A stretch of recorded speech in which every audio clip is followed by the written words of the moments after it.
ఇంకొక పక్క తొలిసారి అసెంబ్లీకి 65 మందికి యంగ్స్టర్స్ సీట్లు ఇచ్చాం. ఇది ఒక చరిత్ర. ఏ రాజకీయ పార్టీ కూడా ఇంత సాహసం చేయలేదు. అలాంటి నిర్ణయం చేశాం. 61 మంది గెలిచారు. నూతన నాయకత్వాన్ని తీసుకొచ్చాం. ఎమ్మెల్యేలుగా, ఎంపీలుగా, మంత్రులుగా ఫస్ట్ టైం అయిన వాళ్ళ మంత్రులు చేసిన ఘనత కూడా తెలుగుదేశం పార్టీది. ఈరోజు లోకేష్ గారిని మీరు చూశారు. 6 శాసనాలు ప్రవేశపెట్టాడు. నేను మనస్ఫూర్తిగా అభినందిస్తున్నా. మామూలుగా పోయే ఈ మహానాడిని ఒక నూతనమైన దిశలో తీసుకెళ్లాలని 6 శాసనాలు ప్రవేశపెట్టాడు. అలాంటి లోకేష్ కూడా మీరు చూస్తే బాగా చదువుకున్నాడు. చదువుకొని వచ్చి ఆయనకుండే నాలెడ్జ్ని ఇక్కడ ఉపయోగిస్తూ, టెక్నాలజీ కానీ నాలెడ్జ్ని ఉపయోగిస్తూ ఒక నూతనమైన విధానానికి శ్రీకారం చుట్టాడు. ఇంకో పక్కన రామ్మోహన్ నాయుడిని చూస్తున్నారు మీరు. నా మిత్రుడు ఎర్రమనాయుడు గారి కుమారుడు.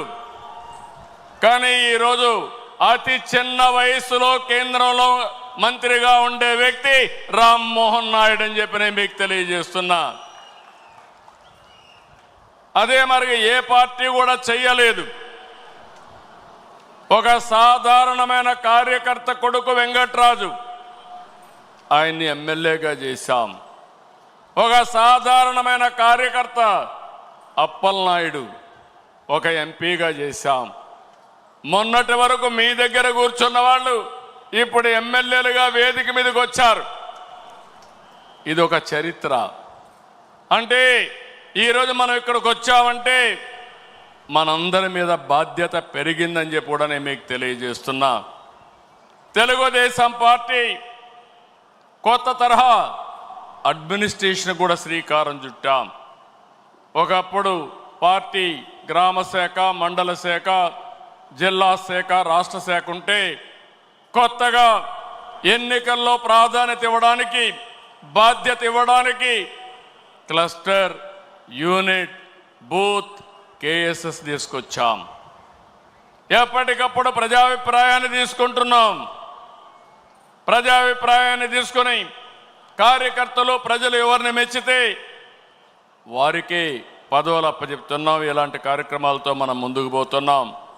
నేను ఈ మహానాడులో మీ అందరికీ విజ్ఞప్తి చేస్తున్నా. 43 సంవత్సరాలుగా తెలుగుదేశం పార్టీ జెండా రెపరెపలాడుతూ ఉందంటే దానికి కారణం త్యాగాలు చేసిన మీరేనని చెప్పి మరొక్కసారి విజ్ఞప్తి చేస్తున్నాను.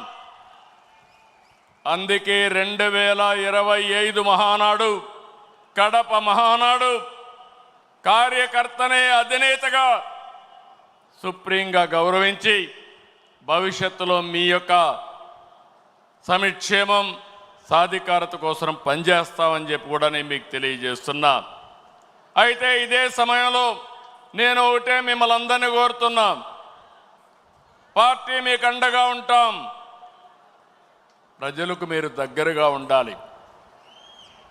ఏ నాయకుడైతే ప్రజల్లో అనునిత్యం అనుసంధానం చేసుకుని పనిచేసి ఎప్పుడు ఎన్నికలు పెట్టినా తెలుగుదేశం పార్టీనే గెలవాలి, అన్ని ప్రాంతాల్లో గెలవాలి. ఈరోజు రాష్ట్రం అంతా కార్యక్రమాలు చేస్తున్నాం. అలాంటప్పుడు కొన్ని నియోజకవర్గాలు గెలిచి కొన్ని ప్రాంతాల్లో మెజారిటీ ఓట్లు వస్తున్నాయంటే దానికి కారణం అక్కడుండే నాయకత్వం కూడా అని చెప్పి నేను మీకు తెలియజేస్తున్నా.